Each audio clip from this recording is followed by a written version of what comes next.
एक बात कहें, जिसके जीवन में मृत्यु आती है या जिसके जीवन में ऐसा संकट आता है, वो व्यक्ति ज्ञान शून्य हो जाता है। जैसे किसी और को चोट लगी हो ना, तो आपको दवाई भी याद आ जाएगी, आपको उस समय क्या करना चाहिए क्या नहीं करना सब पता चले, लेकिन जब वही चोट खुद को लगती है तो हम सब भूल जाते हैं कि अब क्या करना चाहिए। परोपदेश वेलायाम सर्वे शिष्टा भवन्ति ही, शास्त्र कहते हैं दूसरे को उपदेश देने में हम सब श्रेष्ठ हो जाते हैं, लेकिन जब अपने ऊपर आती है तो हम सब भूल जाते हैं। सदज्ञानी व्यक्ति का लक्षण यही है, सदगुरु पात्र व्यक्ति का लक्षण यही है, भजनानंदी व्यक्ति का लक्षण यही है कि वो विपरीत अवस्था में सब याद रखे। कभी सुना होगा कि कुछ विपरीत घटना घटती है तो उस व्यक्ति को सरकार बुला करके अवार्ड देती है, जो उस समय भी अपनी बुद्धि का विवेक का ध्यान रखता है और सब संभालने की कोशिश करता है। हमारी आपकी स्थिति कैसी, हमें वैसे तो सब याद रहता है, लेकिन जैसे ही क्वेश्चन पेपर सामने आता है सब भूल जाते हैं। भाई क्वेश्चन पेपर सामने जब आए तभी तो याद रखना है। वैसे चाहे आपको सारे फॉर्मूला याद हों, वैसे चाहे आपको सारे इक्वेशन याद हों, लेकिन क्वेश्चन पेपर आते ही सब भूल जाते हो, तो ये तो गड़बड़ी है ना। हम आप सब लोग वैसे ही हैं, हमको वैसे सब पता होता है, लेकिन जब अपने ऊपर बीतती है तो हम सब भूल जाते हैं। हमें पता है कि संसार नश्वर है, हमें पता है कि इस संसार में सारे संबंध स्वार्थ के हैं, लेकिन जब पत्नी विपरीत अवस्था की आ जाती है और वो विपरीत व्यवहार करती है तो हम विचलित हो जाते हैं। अरे हमें पहले से ही पता था इस संसार में सबका संबंध स्वार्थ है, तो फिर अब इतने विचलित क्यों हो रहे हैं?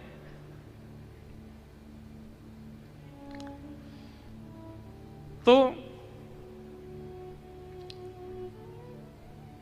व्यवस्थित अवस्था में ज्ञान को याद रखना ये ज्ञानी व्यक्ति का लक्षण नहीं, विपरीत अवस्था में ज्ञान को याद रखना, विपरीत अवस्था में गुरु के द्वारा कहे गए वचनों की स्मृति रखना ये ज्ञानी व्यक्ति का लक्षण है। आप गाड़ी चलाना सीख गए, अब आप कहते हो कि मुझे सीधा सीधा ही रोड दो, मैं टर्न वाले रोड पर नहीं चलाऊंगा मैं गाड़ी, जरा सा भी यूं मोड़ आया अब मैं नहीं चला रहा तुम चलाओ। अरे तो फिर तुम काय बात की गाड़ी सीखी है? मैं जिस रोड पर गाड़ी चलाऊं उस पर ट्रक नहीं आना चाहिए, गाड़ी नहीं आनी चाहिए, एम्बुलेंस नहीं आनी चाहिए, और कोई रिक्शा नहीं आना चाहिए, मोटर बाइक नहीं आनी। अरे ऐसे थोड़ी होता है, गाड़ी चलानी सीखी है तो सब आएंगे। आप कहो नहीं नहीं कोई नहीं आवेगा, यहाँ बैरिकेटिंग लगवाओ, अकेली मेरी गाड़ी चले, ऐसा नहीं हो सकता। आप भक्ति के पथ पर चल रहे हैं और आप मन में विचार करते हैं कि विकार ना आवे, आप मन में विचार करते हैं कि बाधा ना आवे, आप मन में विचार करते हैं कि किसी भी प्रकार की रुकावट ना आवे, ऐसा थोड़ी होगा, सब आएगा। बल्कि और एक बात कहें, जब तक पथ पर नहीं थे तब तक इतनी ज्यादा दिक्कतें नहीं थी, लेकिन पथ पर जब आप अग्रसित होते तब और ज्यादा संख्या में आते हैं।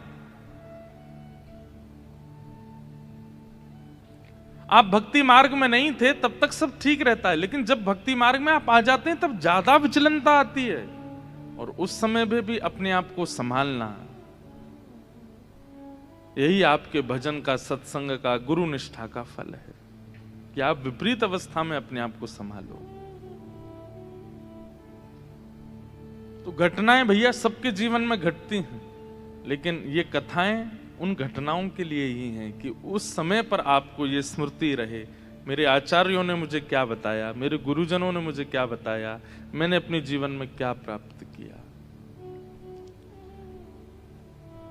तो आज जितने भी हमारे भाई बंधु जन उस विमान में थे, सबके लिए हम प्रार्थना करते हैं और ठाकुर जी से निवेदन करते हैं कि हे नाथ आप सबकी रक्षा करना।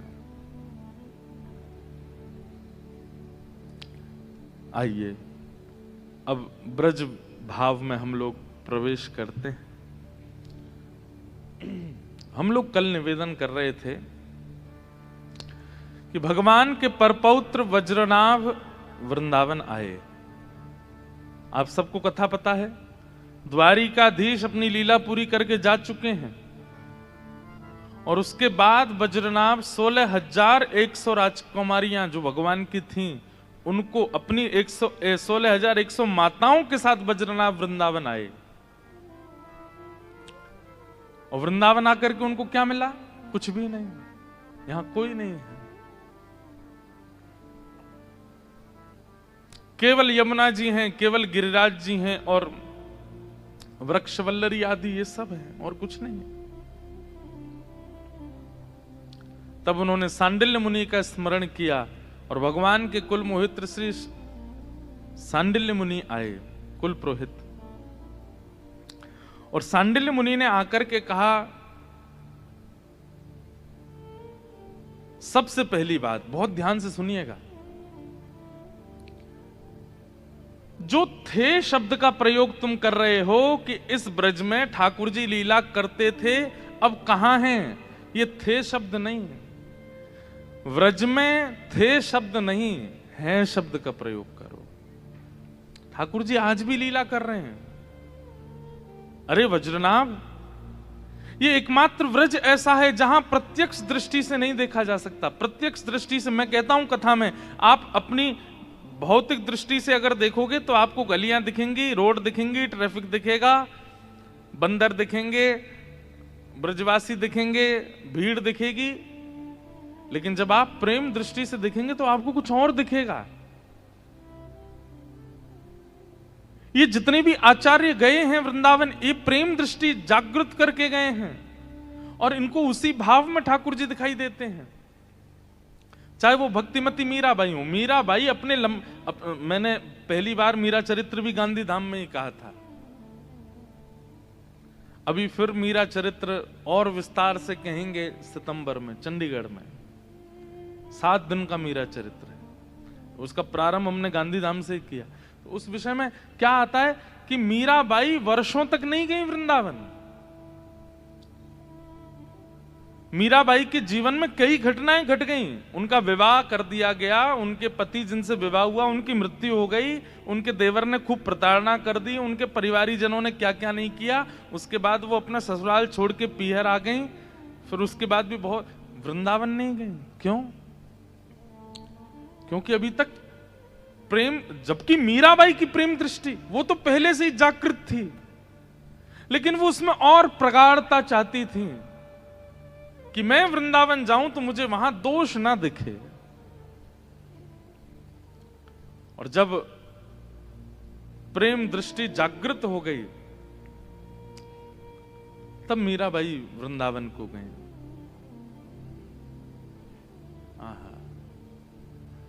और वृंदावन जाकर के उनको भौतिक वृंदावन का दर्शन नहीं हुआ, उनको नित्य वृंदावन का दर्शन हुआ। जिस गली में देखती हैं, जिस चौबारे पर जाती हैं, जिस आंगन में घूमती हैं मीराबाई, सब जगह उनको ठाकुर जी का अनुभव हो जाता है। अरे कहां तक कहें, बड़े बड़े साधकों को भी, कथा बड़ी प्रसिद्ध है कि जीव गोस्वामी पाद किसी स्त्री को नहीं देखते थे, लेकिन मीराबाई दर्शन करने के लिए आई तो सेवकों ने कहा कि हमारे गुरुजी स्त्रियों से नहीं मिलते। तो मीराबाई कहती, अच्छा आपके गुरुजी स्त्रियों से नहीं मिलते? बोले नहीं, इसका मतलब आपके गुरुजी पुरुष हैं। सेवक बोले और नहीं तो क्या? अरे भैया, हमने तो सुना था कि इस वृंदावन में सब स्त्री हैं, पुरुष तो केवल कृष्ण हैं। जहां पर देवादिदेव महादेव गोपीश्वर बनकर के आते हैं, जहां पर देवादिदेव महादेव शंकर भी गोपी बनकर के आते हैं, वहां आपके गुरुजी पुरुष हैं। वृंदावन में तो एक ही पुरुष सुना था हमने, आपके गुरुजी भी पुरुष हैं। ऐसा कहकर के मीराबाई तो चली गई। लेकिन शिष्यों ने ये बात जाकर के जब जीव गोस्वामी जी से कही कि मीराबाई बोल रही हैं कि वृंदावन में केवल एक पुरुष है, बाकी सब गोपी हैं। उसी दिन जीव गोस्वामी बोले कि भजन तो वर्षों से कर रहा था, साधन तो बहुत दिनों से कर रहा, पर फल आज मिला। क्या? कि ये देह बुद्धि मेरे अंदर थी कि मैं पुरुष हूं और वो स्त्री है, और उसने आकर के मेरी इस देह बुद्धि को नष्ट कर दिया कि वृंदावन में केवल एक पुरुष है। और गए और मीराबाई को देख करके अपना ये नियम तोड़ दिया कि मैं स्त्रियों से नहीं मिलूंगा। ये है प्रेम दृष्टि कि मीराबाई स्वयं तो सब जगह श्री कृष्ण का अनुभव करी नहीं है वृंदावन में, और जो साधक वर्षों से वृंदावन में, उनका भी जाकर के कृष्ण दर्शन करा रही हैं।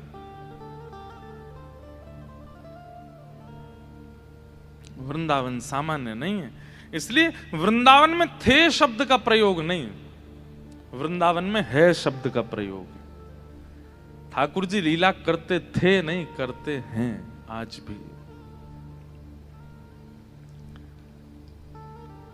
और फिर उसके बाद सांडिल्य मुनि ने दर्शन कराया, मुझे देखो वहां दिख रहे हैं, मुझे देखो वहां दिख रहे हैं, आदि आदि सब जगह जब ठाकुर जी का अनुभव होने लगा, तब वज्रनाभ ने कहा, भगवान मैं ऐसा क्या करूं कि ब्रज मुझे स्वीकार करे। तब सांडिल्य मुनि ने 4 बातें कही। एक बात आपने बहुत सुनी होगी, नाम रूप लीला और धाम। नाम रूप लीला और धाम,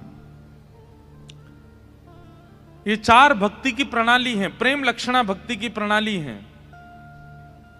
परंतु इन चारों को इस क्रम से नहीं करना है। नाम रूप लीला और धाम ये बाद का क्रम है, इससे पहले का क्रम कुछ और है। क्या? धाम लीला रूप फिर नाम। समझ में आई बात? सबसे पहले धाम, और फिर धाम में लीला, लीला में रूप, और रूप के बाद नाम। और अभी जो कलयुग चल रहा है ना, इसमें तो यही प्रणाली अपनानी पड़ेगी। पहले धाम जाओ, पहले वृंदावन जाओ। अब वृंदावन के जो सुंदर सुंदर घाट हैं वहां पर जाओ, जैसे कि कालीद है। आप लोग वृंदावन जाएंगे तो वृंदावन परिक्रमा लगाएंगे तो रास्ते में पड़ेगा कालीद है, जहां पर भगवान ने कालिया नाग के ऊपर नृत्य किया। तो जब कालीदह का दर्शन करो तो ये नहीं आना चाहिए ठाकुर जी ने नृत्य किया, वहां बैठ करके थोड़ी देर चिंतन होना चाहिए। मतलब धाम में तो आ गए, अब धाम में उस स्थान पर बैठ के लीला, लीला का चिंतन करो। अब लीला का चिंतन कैसे? सुनो, श्री जयदेव महाप्रभु कहते हैं, बहुत ध्यान से सुनिएगा, यही यही यही प्रकल्प बताया है यहां पर सांडिल्य मुनि ने कि धाम जाओ और धाम में जिस स्थान का दर्शन करो वहां उस स्थान पर लीला का अनुभव करो। राधा रमण जी गए हैं तो आप राधा रमण जी को देखो तो आपके सामने झांकी आनी चाहिए कि श्री गोपाल भट्ट जी के शालिग्राम जी थे। गोपाल भट्ट जी बड़े व्याकुल रहते थे। एक दिन उन्होंने निवेदन किया कि नाथ आपके भी नेत्र हो, नासिका हो, होठ हो, कान हो, हाथ हो, पैर हो। और एक दिन उनकी विरह भावना से ये स्वरूप प्रकट हो गया। इस भावना से जब आप उस धाम का दर्शन करोगे तो वो धाम अवस्थित हो जाएगा चित्त में, मतलब लीलात्मक धाम का दर्शन। बहुत ध्यान से सुनिएगा। कालीदह, कालिया विषधारा गंजन जनरंजन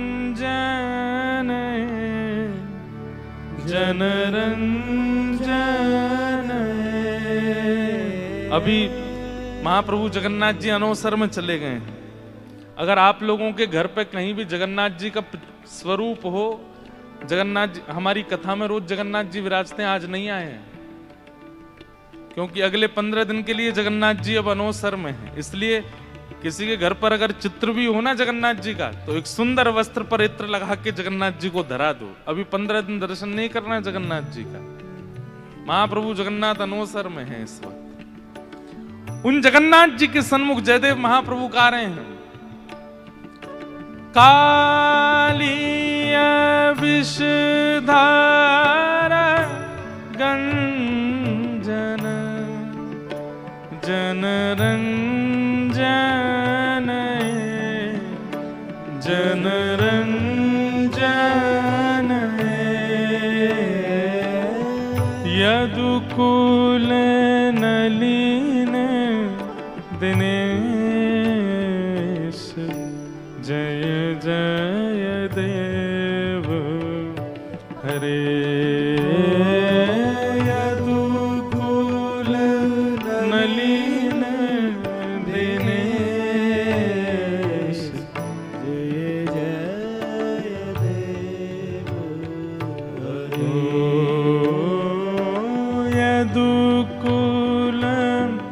नलिन दिनेश जय जय देव हरे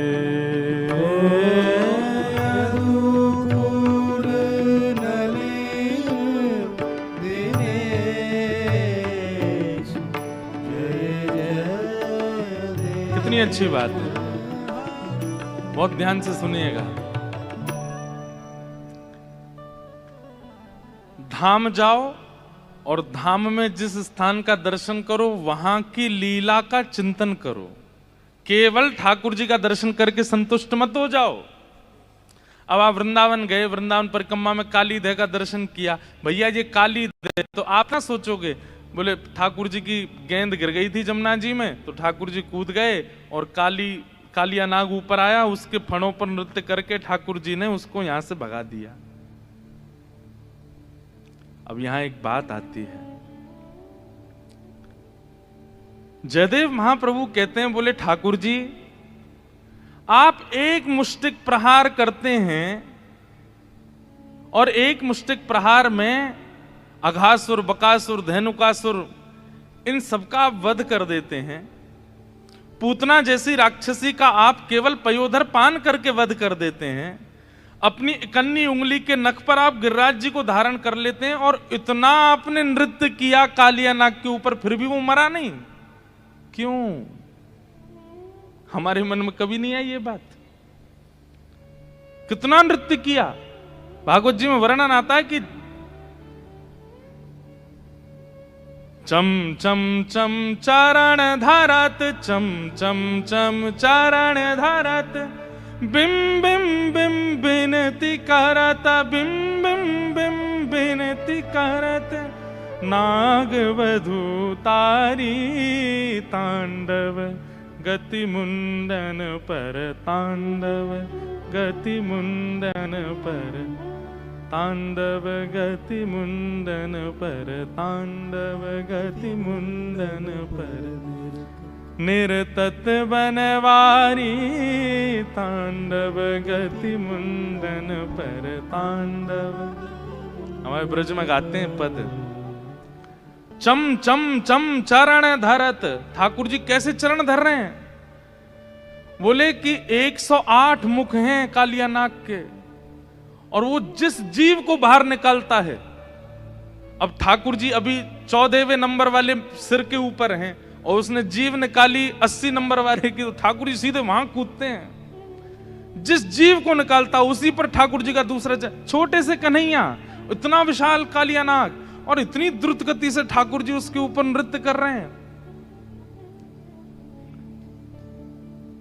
और कहते हैं नृत्य करते करते ठाकुर जी ने जो जो जीव उसने निकाली वो जीव पकड़ ली ठाकुर जी ने।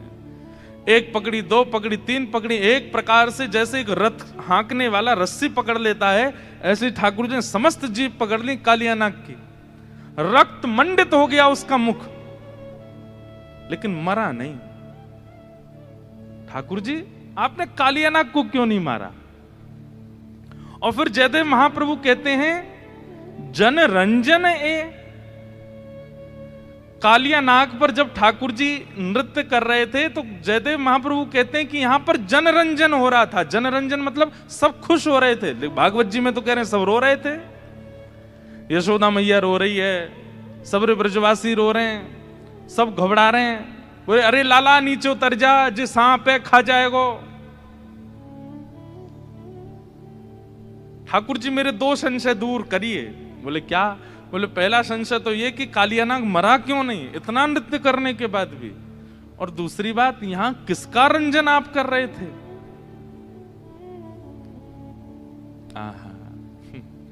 तब जयदेव महाप्रभु कहते हैं, बोले जय जय मेरे मन में एक कथा आई है। ठाकुर जी बोले कौन सी कथा?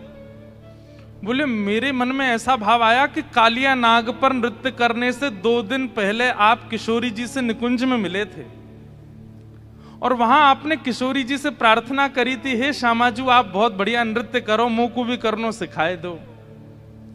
तो किशोरी जी ने आपको 2 दिन पहले नृत्य करना सिखाया था। अब जब नृत्य सिखा देते हैं गुरुजन तो फिर कहते हैं करके दिखाओ। तो आपने कहा, बोले हे श्यामाजू यहां नहीं दिखाऊंगा। बोले तो कब दिखाओगे? बोले सुंदर मंच मिलेगा वहां दिखाऊंगा। मंच मिलेंगे, देखने वाले दृष्टा मिलेंगे, तब आपको नृत्य दिखाऊंगा। ठाकुर जी, हमें ऐसा लगता है कि कालिया नाग वध नहीं किया आपने। ये कालिया उद्धार लीला जो थी, ये श्री जी को आप नृत्य दिखा रहे थे। आप कंडुक क्रीड़ा करके गए, कालिया नाग के जैसे ही फन खुले तो आपने देखी आते बढ़िया मंच नहीं मिलेगा, ऐसा गुदगुदो मंच है बढ़िया वर्सेटाइल मंच है, सबसे बढ़िया मंच है। तो आप उसके ऊपर चढ़ गए, और चढ़ करके आप जब नृत्य कर रहे थे तो सामने खड़े ब्रजवासी तो रो रहे थे, लेकिन पीछे खड़ी हुई श्यामाजू वो आपकी एक एक अदा को देख रही थी। आप हाथ कैसे कर रहे हैं, आप चरण कैसे कर रहे हैं, आप नेत्र कैसे घुमा रहे हैं, आपकी मुस्कान कैसी है। इसलिए जन रंजन है। बोले जन कौन है? ब्रजवासी जन। और उन ब्रजवासी जनों की अधिष्ठात्री किशोरी जी का आप रंजन कर रहे थे, इसलिए आपने कालिया नाग का वध नहीं किया। क्यों? क्योंकि उसके माध्यम से आपने श्री जी को प्रसन्न किया। जगन्नाथ महाप्रभु बोले इतनी गहराई में तुम ही सोच सकते हो जयदेव, और किसी की बस की बात नहीं है। और एक बात कहते हैं, बोले क्या? बोले सत्य कह रहे हो, यही बात है। हम किशोरी जी को नृत्य करके दिखा रहे हैं, इसलिए हमने कालिया नाग का वध नहीं किया। सामने खड़े हुए ब्रजवासी तो माध्यम है, पर वो नृत्य तो किशोरी जी के लिए। और भाई कोई राक्षस मिल गया, कोई दैत्य मिल गया, ठाकुर जी नाचेंगे वहां पे? नाचते थोड़ी युद्ध करते हैं, पर कालिया नाग पे नृत्य कर रहे हैं। इसका मतलब क्या है? किशोरी जी को दिखा रहे हैं, किशोरी जी के लिए। अब देखो ये क्या है, लीला हमें केवल इतनी पता है कि ठाकुर जी कालिया नाग के पास गए और उसके ऊपर कूद करके ठाकुर जी ने उसको भगा दिया। लेकिन अब लीला का विस्तार जयदेव महाप्रभु ने कर दिया। बोले असली बात तो ये है। ये कैसे हुआ? धाम जाओ और धाम में जिस स्थान पर बैठो वहां की जितनी आपको कथा पता है उतनी कथा चित्त में विराजमान करके अब उस लीला का चिंतन करो। और चिंतन करते हुए जब आप अनुसंधान करेंगे और चिंतन करेंगे तो क्या होगा? वो लीला जितनी पता है उससे अधिक आपको अनुभव होने लग जाएगी। तो धाम, लीला, और फिर धाम और लीला के दोनों के संबंध से तीसरा क्या प्राप्त होगा? बोले रूप, ठाकुर जी का रूप। तीनों प्राप्त हो जाएंगे। वज्रनाभ, तुम्हारे लिए अब यही उपदेश है क्या कि तुम जाओ और ब्रजमंडल में मैं तुम्हें बताऊंगा कहां राधा कुंड है, कहां कृष्ण कुंड है, कहां ठाकुर जी की खिरक है, कहां नंदगांव है, कहां बरसाना है, कहां कोकिलावन है, कहां वंशीवट है, कहां केसी घाट है। ये सब मैं तुम्हें बताऊंगा। तुम बस उन जगह पर जाना और जाकर के सुंदर भगवान की लीला कथामृत चिंतन करके उस स्थान का उद्धार, उस स्थान का पुनरावृत्ति करना, उसका पुनः खोज करना। धाम, लीला, इन दोनों का तुम चिंतन करना, तुम्हारे मानसी में रूप दिखने लगेगा। फिर तुम नहीं कहोगे कि इस ब्रज में कोई नहीं है, तुमको जहां देखोगे वहां लीलाओं का अनुभव होने लग जाएगा। अब वज्रनाभ के पास तो एक बाधा थी, क्या? कि वज्रनाभ के लिए व्रज प्रकट नहीं है, उसको सांडिल्य मुनि से आज्ञा लेकर के जाना है और जाकर के फिर अनुभव करना है। पर हमारे लिए तो व्रज प्रकट है। हमें पता है राधा कुंड कहाँ है, हमें पता है कृष्ण कुंड कहाँ है, हमें पता है केसी घाट कहाँ है, हमें पता है वंशीवट कहाँ है, हमें पता है सेवा कुंज कहाँ है, पर वज्रनाभ को नहीं पता। तो सांडिल्य मुनि बैठ करके उसको कथा सुना रहे हैं, और कथा सुनाते हुए फिर उसको सब बता रहे हैं। वहां केसी घाट है, वहां पर वंशीवट है, उधर कृष्ण कुंड है, उधर श्याम कुंड है, इधर ये स्थान है, इधर ये स्थान, यहां पे ये लीला हुई, यहां पे ये लीला हुई। सीधी बात, भगवान का अनुभव करना है, भगवान की लीला को प्रेम दृष्टि से देखना है, तो उसके लिए सबसे पहले धाम और धाम में जाकर के लीला का स्मरण करना पड़ेगा, तभी हो पाएगा।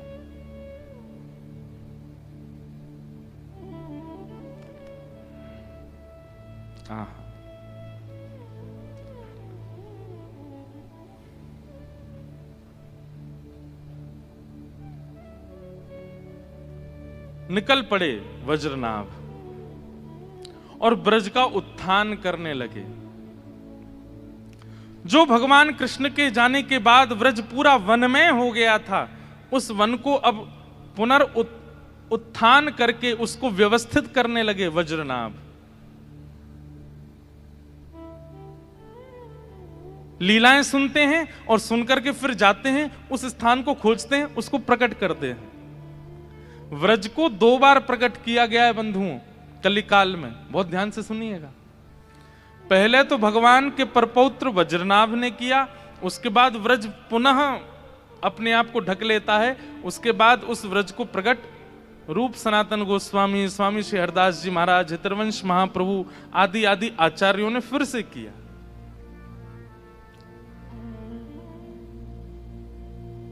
आहा, एक दिन वज्रनाभ बैठे थे, सांडिल्य मुनि ने कहा, वज्रनाभ अब तुम्हें अनुभव होता है ठाकुर जी की लीला का? अब तुम्हें क्या दिखाई देता है वृंदावन में? तब वज्रनाभ यमुना तट पर बैठे बैठे कहते हैं, हे सांडिल्य मुनि, एक सुंदर वेणु की ध्वनि आ रही है मेरे कान में। ऐसा लग रहा है श्याम सुंदर पीछे ही खड़े हैं और पीछे खड़े होकर के वंशी बजा रहे हैं। वंशी कौन बजावे द्वारे मेरे, वंशी कौन बजावे, वंशी कौन बजावे द्वारे मेरे, वंशी कौन बजावे। गाओ सब लोग। वंशी कौन बजावे द्वारे मेरे, वंशी कौन बजावे। आहा, धाम का दर्शन कर रहे हैं और लीला श्रवण कर रहे हैं, और धाम का दर्शन, लीला श्रवण, इन दोनों के प्रभाव से अब अनुभव होने लगा है वज्रनाभ को भगवत लीलाओं का। चल री सखी चल दर्शन करिए, चल री सखी चल दर्शन। अरे सांडिल्य मुनि को अब मुनि नहीं कह रहे हैं, गुरु जी नहीं कह रहे हैं। वज्रनाभ स्वयं को एक सखी मान रहा है और सांडिल्य मुनि का हाथ पकड़ करके कह रहे हैं, चल री सखी चल दर्शन करिए, चल री सखी चल दर्शन करिए, चल री सखी चल दर्शन करिए, चल री सखी। किसके? जो नंद बाबा की धेनु चरावे, जो नंद बाबा की धेनु चरावे, हे जो नंद बाबा की धेनु चरावे,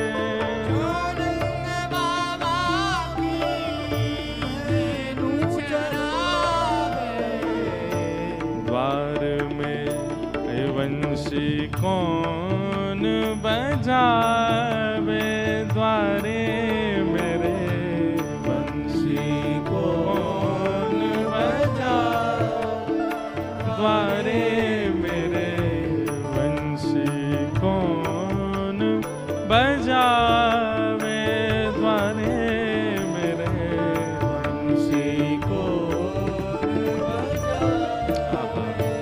बोलो वृंदावन बिहारी लाल की। वज्रनाभ को अब अनुभव हो रहा है। जो वज्रनाभ ये कहता हुआ आया था कि इस ब्रज में लीला होती थी, अब उसे प्रत्यक्ष दिख रही है।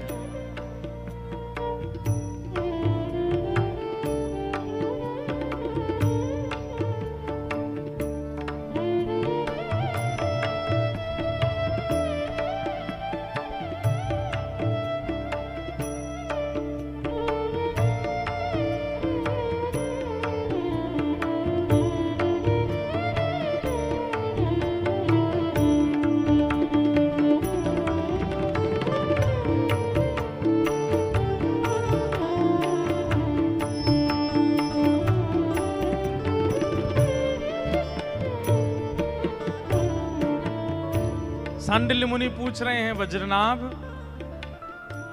अब क्या देख रहे हो तुम? बोले ठाकुर जी वन से गैया चरा के हुए आ रहे हैं वापस, और सब ब्रज गोपियां अपनी अपनी अटारियों पर खड़ी हैं, कोई अपने जंगले पर खड़ी हैं, कोई अपने द्वार पर खड़ी हैं, सब ठाकुर जी की उस श्याम मनोहर झांकी का दर्शन कर रहे हैं। आहा, ठाड़ी अटारी ब्रज की नारी, ठाड़ी अटारी ब्रज की नारी, गाइए, ठाड़ी अटारी ब्रज की नारी,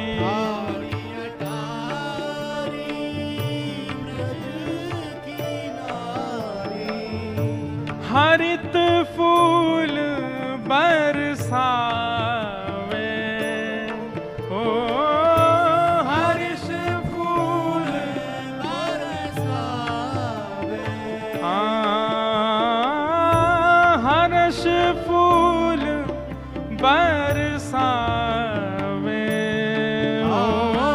हर्ष फूल बरसावे, हे द्वारे मेरे वंशी कौन बजावे, द्वारे मेरे वंशी कौन बजावे, द्वारे मेरे वंशी कौन बजावे, द्वारे मेरे वंशी कौन बजावे। बंधुओं,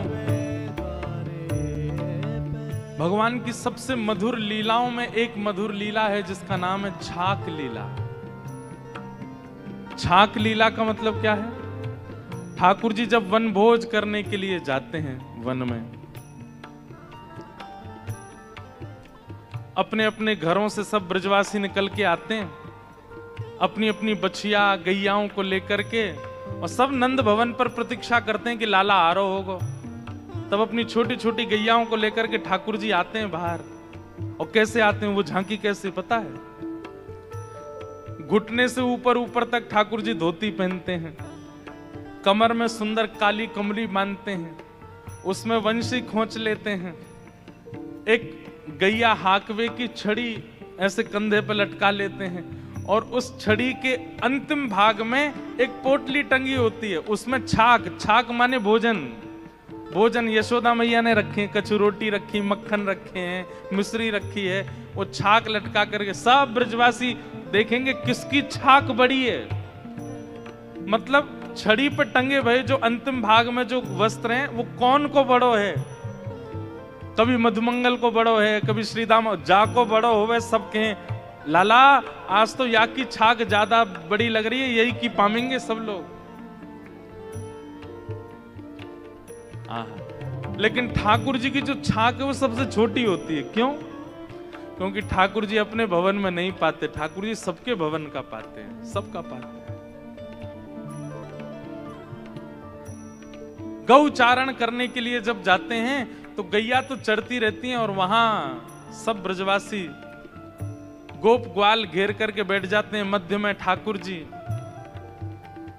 सुकाचार्य जी वर्णन करते हैं, विभ्रद वेणुम जठर पटयो शांग वेत्रे च कच्छे वामे पाणे मृषण कवलम तत्फलम लांगुलीषु तिष्ठन मध्य। चारों तरफ गोप ग्वाल बैठ जाते हैं और बीच में ठाकुर जी बैठते हैं, और सबसे पूछते हैं भैया कहां कहां लेके आए हो, नेक नेक बताओ। एक लीला है कि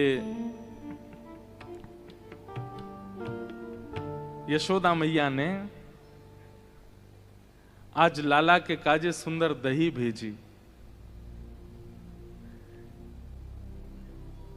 लेकिन जैसे ही कोई सामग्री ठाकुर जी के पास आती है, ठाकुर जी का भाव है कि पहले श्री जी को निवेदित करते हैं, किशोरी जी को निवेदित करेंगे, अच्छी सामग्री आवेगी फिर उसके बाद पाते हैं। तो आज जैसे ही वन में भोजन करने के लिए ठाकुर जी गए तो सबसे ज्यादा भूख लगती है ठाकुर जी के सखा मधुमंगल को।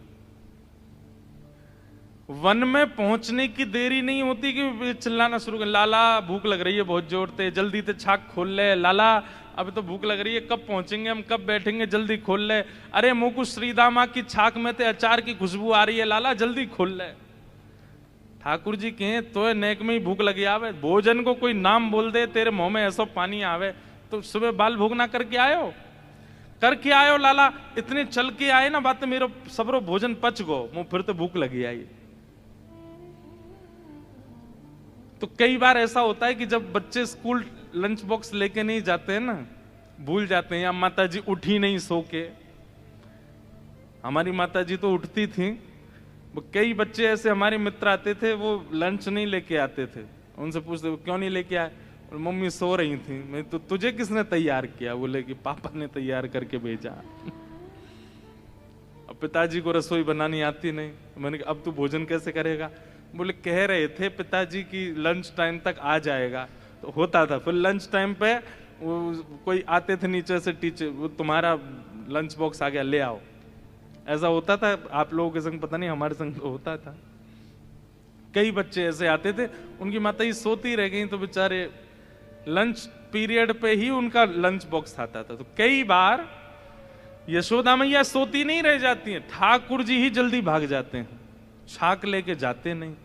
तो फिर यशोदा मैया किसी सखी के हाथ छाक भिजवाती हैं, उसको कहते हैं छकियारिन। क्या बोलते हैं? जो ठाकुर जी की छाक लेके जाती है,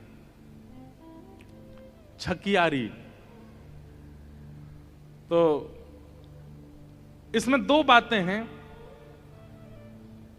कि ठाकुर जी छाक लेकर के क्यों नहीं जाते। उसमें पहली बात तो ये है कि ठाकुर जी को ये लगती है ग्वाल बाल बेचारे द्वार पे इतनी देर से ठाड़े हैं मेरे दर्शन के काजे, मैं विलंब ना करूं, जल्दी चलो जाऊं। तो ठाकुर जी जल्दी बाहर आ जाते हैं। और दूसरा भाव ये है कि ठाकुर जी जब छाक लेकर के नहीं जाते तो किसी गोपी को अवसर मिलता है छाक लेके वन में जाने का, और उसको ठाकुर जी के दर्शन का सौभाग्य मिल जाता है। पीछे वाले नेक नेक आगे खिसक आओ, हाँ थोड़े थोड़े आगे आ जाओ, पर बिना इधर उधर देख के आगे आओ, हमको देखते हुए आओ। गांधी धाम वाले इससे भी बड़ा हॉल बनवा लो अगली बार के लिए, तब आवेंगे। आप लोग इतने भाव से आते हैं, इतने प्रेम से श्रवण करते हैं, तो ध्यान से सुनना। ये छवि का दर्शन वज्रनाभ को हो रहा है जो हम अनुभव करा रहे हैं। तो आज ठाकुर जी छाक लेकर के नहीं आए। मधुमंगल बोलो मुझे तो भूख लग रही है, अरे मेरे तो पेट में दर्द है लगो, अरे मुझे तो बहुत जोर से भूख लगी है। सब सखा के बोले लाला जी तो भूखो ही रहे 24 घंटा, या तो नेक में ही भूख लगे आवे। सुबह बाल भूख करके निकला है घर से, वो केवल इतनी दूर गयो है कि केवल घर से निकल के वृंदावन से बाहर यमुना जी के तट पर, इतने में तो भूख लगी आई उसको। और ये कैसा है, अभी छाक आरोग लेगो, छाक पालेगो, और छाक पावे के बाद जब वापस घर जाएगो फिर रोने लगेगो कि मुझे भूख लग रही है, मेरो सबरो पच गो, चल के आए हूं, इतनी भूख लगे। मधुमंगल बोलो लाला भूख लग रही है। ठाकुर जी बोले मैं तो छाक लायो नहीं हूं, कोई छकियारी आ रही होगी देखियो। तो मधुमंगल ऊंचे ऊंचे वृक्षों पर चढ़ करके ढूंढ रहा है, अरे कोई छकियारी आई का, कोई छकियारी आई का, कोई भोग लेके आ रही है का घर से। और बार बार कहे लाला अभी तो कोई दिख ना रो, अभी तो कोई आए ना रो। तो ये लीला एक दो दिन की नहीं है, रोज सी होती है। तो छकियारिन दूर से देख लेती है कि एक पेड़ पर मधुमंगल चढ़ा हुआ है और ये भोजन की प्रतीक्षा कर रहा है, तो जानबूझ के छकियारी कहीं और चली जाती है कि और व्याकुल हो जाए। लेकिन आज यशोदा मैया ने ऐसी सुंदर दही भेजी, क्योंकि यशोदा मैया को पता रोटी तो ये दूसरे इनके घर की खावे को, मैं कुछ सामग्री भिजवा दूं। वह दही को देख करके ठाकुर जी के मन में इतना सुख आयो। जैसी छकियारी आई, मधुमंगल नीचे आगो, आकर के लड़न लगो, हेरी तो इतनी देर लग गई, इतनी देर लगो करे, हम यहाँ भूखे बिलबिला रहे हैं, भूख लग रही है, लाला बेचारो भूखो बैठो है। ठाकुर जी बोले सांची बोले कर, कोई और भूख ना लगी, यही लग रही है सबसे ज्यादा। लेकिन दही का रूप रंग देखते ही ठाकुर जी बोले ये तो पहले श्री जी को पधरानी चाहिए। और तुरंत मधुमंगल के हाथ से ठाकुर जी ने दही ले ली। बोले सुनो बैठो यहीं पे। बोले लाला कावे हो? बोले तो पता है हमारे ब्रज में एक वृक्ष है। बोले तो वह वृक्ष के नीचे सामग्री धरवे थे, वृक्ष में थे अमृत बिंदु गिरे। वो अमृत बिंदु गिरते ही भोजन जो है का अमृत तुल्य है जाए, वाकु पावे के बाद में युवावस्था बनी रे। मधुमंगल बोला अच्छा लाला। फिर बोले नेक देर प्रतीक्षा कर, मैं यहाँ में अमृत बिंदु डलवा के लाऊं। अरे लाला हमारे तो प्राण ही नहीं कर जाएंगे, तू कहाँ जाएगा? ठाकुर जी बोले तू बैठो रे मैं जा। बोले हम ले चल। बोले ना एक ही व्यक्ति जा सके, ज्यादा जामे तो अमृत ना निकले। अच्छा ठीक है लाला चलो जा। ठाकुर जी लेकर के दही सीधे पहुंचते हैं गिरिराज जी, और गिरिराज जी में जाकर के श्री जी को पवाते हैं। श्री जी के संग छाक लीला करते हैं। ठाकुर जी कुंज और निकुंज दोनों में एक साथ लीला कर लेते हैं। जहां ग्वाल बाल है ये कुंज है, और जहां श्री जी है वो निकुंज है। भैया कोई चिल्ला करके मत बोलो, पीछे से कथा चल रही है ना, धीमे धीमे बोलो। सब लोग इधर देखो। श्री जी को जाके पवा दी। श्री जी ने खूब प्रेम से पाई, और जब श्री जी ने भोग लगाया ठाकुर जी बोले अब दे दो, अब लेके जाऊं या है। और जैसे ही आए वापस आकर के सब ग्वाल बाल मचल रहे हैं। बोले लाला भूख लग रही है जल्दी बैठ जा आए के। ठाकुर जी बीच में बैठ गए, चारों तरफ ग्वाल बाल सबको प्रेम से पवा रहे हैं ठाकुर जी। तो हमारे अष्ट सखा गाते हैं आज दधी मीठो मदन गोपाल, ऐसो दही हम कबहू न चाखो, सुन गोकुल के नाथ। लाला सांची कह रो तू हम बढ़िया वारो अमृत दिलवा के लायो है, ऐसो मीठो तो हमें कभी मिलो ही नहीं है। क्यों? श्री जी का अधरामृत है। आज ठाकुर जी इतने प्रसन्न हो गए कि ये मधुर सामग्री लाकर के देने वाली वो छकियारिन कौन सी है, उसको ढूंढो। क्योंकि उसने श्री जी के अधर से हमारे छाक को पहुंचवा दिया। आज उसको इनाम मिलना चाहिए।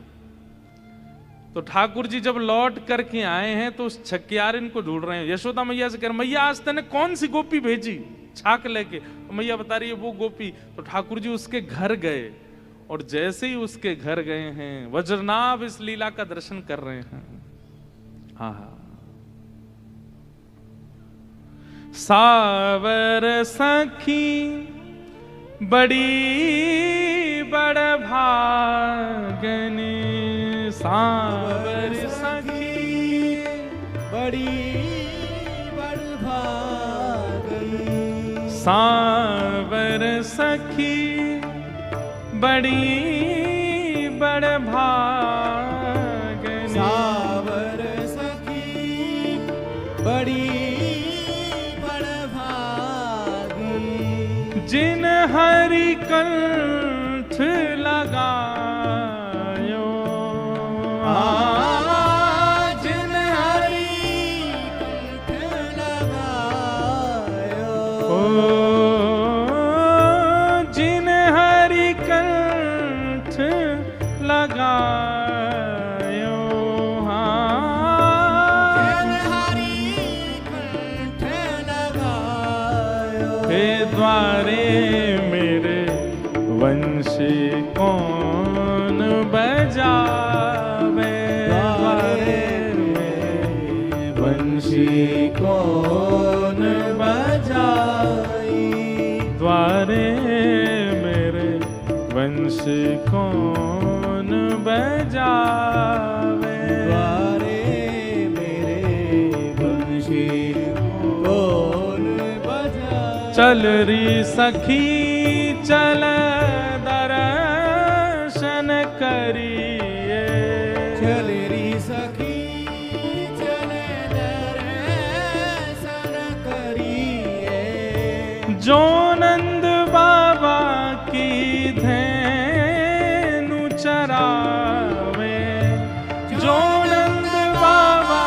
की धेनु चरावे, वंशी कौन बजावे, द्वारे मेरे वंशी कौन बजावे, हाँ द्वारे मेरे वंश कौन बजावे, द्वारे मेरे वंश कौन बजावे। ठाकुर जी आज वन में गए, छाक लीला करके वापस आए और वापस आकर के एक सांवली सखी जो छाक लेकर के गई थी, उससे ठाकुर जी घर जाकर के हृदय लगा रहे हैं। और ये दर्शन किसको हो रहा है? वज्रनाभ को। किस प्रभाव से? धाम दर्शन और धाम दर्शन करते हुए लीला श्रवण। धाम दर्शन और लीला श्रवण ये दो साधन किए हैं, और इनका परिणाम क्या हुआ कि रूप का अनुभव होने लगा, दिखने लगे ठाकुर जी। जिस वृंदावन में कोई नहीं दिख रहा था वज्रनाभ को, उस वृंदावन में लीला दिखने लगी, गली दिखने लगी, चौबारे दिखने लगे, अटारी दिखने लगी, सखियां दिखने लगी, लीलाएं दिखने लगी। सांडिल्य मुनि के चरणों में प्रणाम किया, बोले भगवान सब आपकी कृपा। तो ये भजन का रूप है। सबसे पहले तो धाम जाओ, और धाम में जिस स्थान पर जाओ उस स्थान की लीला श्रवण करो।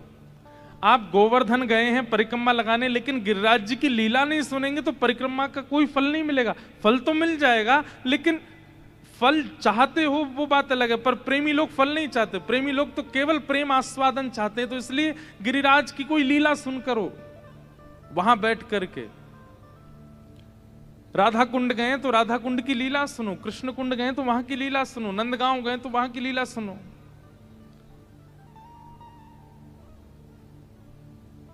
अब एक गांव है हमारे ब्रज में पैठा, उस जगह का नाम पैठा। उसका नाम पैठा क्यों पड़ गया? बोले जब भगवान श्री कृष्ण वृंदावन से लीला पूरी करके मथुरा गए तो भगवान का ऐश्वर्य रूप मथुरा चला गया, लेकिन श्री कृष्ण चतुर्भुज रूप धारण करके वहीं बैठ गए। तो गोपियां दर्शन करते ढूंढती ढूंढती जा रही थी, कृष्ण कहां है, श्याम सुंदर कहां है। तभी उन्होंने एक जगह देखा 4 भुजा वाले ठाकुर जी बैठे हैं। तो 4 भुजा वाले ठाकुर जी वो स्वयं कृष्ण ही है, लेकिन 4 भुजा थी। तो 4 भुजा देख करके बोली, अरे कोई देवता बैठो है हमारे ब्रज में, या तो प्रार्थना करके यूं कह दो कि 2 भुजा वालों कन्हैया हमको दे दो। ऐसी उनकी निष्ठा 2 भुज ठाकुर जी में कि 4 भुजा वाले श्याम सुंदर से भी 2 भुजा वाले ठाकुर जी मांग रही हैं। हमारो मुरली वारो श्याम, हमारो मुरली वारो श्याम। चतुर्भुज भगवान बोले मैं ही हूं श्याम सुंदर। तो गोपी कह रही आप नहीं हो।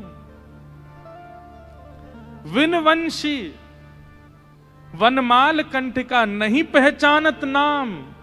अरे 2 भुजा वाले और बिना वंशी के हम पहचाने ही ना ये कौन है। हमारो कन्हैया तो 2 भुजा वारो। तो ये गोपियां रोज जाती थी कहां? बोले चतुर्भुज बैठा, और बैठा बैठा थे वो पैठा। वहां चतुर्भुज भगवान बैठे, इसलिए नाम पड़ गया पैठा। अब लीला धाम पर जाकर के जब चिंतन करोगे और नेत्र बंद करके उसका खूब निरध्यासन करोगे तो धीरे धीरे धीरे धीरे धीरे धीरे क्या होगा, उस लीला में विस्तार दिखने लगेगा। और ऐसा भी हो सकता है कि आप किसी तीर्थ में जाओ, वहां की कथा ना पता हो, लेकिन आपके पहुंचते ही वहां की कथा अपने आप आपके चित्त में आने लग जाएगी, अपने आप जागृत होने लग जाएगी। यहां ये लीला हुई होगी, यहां ऐसा कुछ हुआ होगा। दिखने लगा वज्रनाभ को। लेकिन वज्रनाभ, सांडिल्य मुनि बोले अब तुम प्रसन्न हो, अब तुम खुश हो, अब दूसरा काम और करो वज्रनाभ। बोले क्या? अब तुमने ब्रज के धामों का तो उत्थान कर दिया, ब्रज में लीला स्थलियों को तो खोज लिया, अब ब्रज में लोगों को लाओ जो ऐसे रसिक प्रेमी हों, जो ब्रजवासियों के वंशधर हों, उन सबको ब्रज में ला ला के विराजमान करो। लेकिन वज्रनाभ ने कहा कि भगवान मैं लोगों को तो ले आऊंगा, लेकिन सबके चित्त में लीला प्रकट हो पाए ये संभव नहीं है। और सबसे बड़ी बात, मेरी 16,100 माताएं हैं, वे रोती रहती हैं कृष्ण विरह में, उनके लिए मैं क्या करूं? तब सांडिल्य मुनि बोले तो फिर तुम एक काम करो। बोले क्या? ठाकुर जी का एक विग्रह निर्माण करो और एक मंदिर में ठाकुर जी का विग्रह विराजमान करके उनकी आराधना, पूजा, सेवा प्रारंभ करो। जब रूप में ठाकुर जी सामने होंगे तो लीला सुनने में और सुख मिलेगा। तब कहां गए वज्रनाभ? कंस के कारागृह में, जहां भगवान श्री कृष्ण ने जन्म लिया। और कंस के कारागृह में जहां पर ठाकुर जी का प्रादुर्भाव हुआ, उस शिला से 3 रूपों का निर्माण किया। गोविंद देव, गोपीनाथ और मदन मोहन। सब लोग इधर देखो, ध्यान से सुनो। वज्रनाभ ने 3 रूपों का निर्माण करवाया। गोविंद देव, वैसे तो अनेक रूप बने, करवाते गए। कई सारे रूप ऐसे हैं जिनके ऊपर ऐसा प्रमाण है कि ये वज्रनाभ भगवान के परपौत्र ने ही निर्माण करवाए।